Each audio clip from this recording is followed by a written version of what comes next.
இப்படி ஒரு அற்பமான வாழ்க்கை வாழறனே, என் முடிவு என்னமாதான் இருக்குமோ தெரியலையேன்னு யோசித்துக் கொண்டிருக்கும் ஆத்மாவே, இன்று கர்த்தர் உங்களுக்கு சொல்லுவது யோபு 8:7.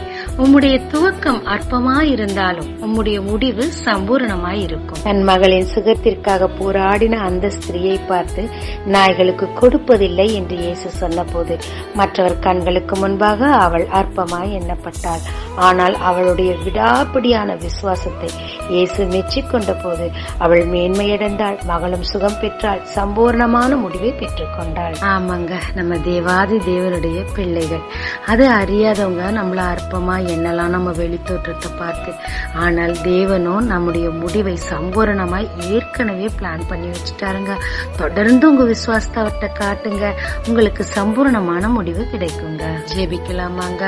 அற்பமான என் நாளை அசட்டை பண்ணாமல் சம்பூரணமாய் என்னை நடத்தும் கர்த்தரை அண்டிக்கொள்ளே எனக்கு கிருபை தாரும்.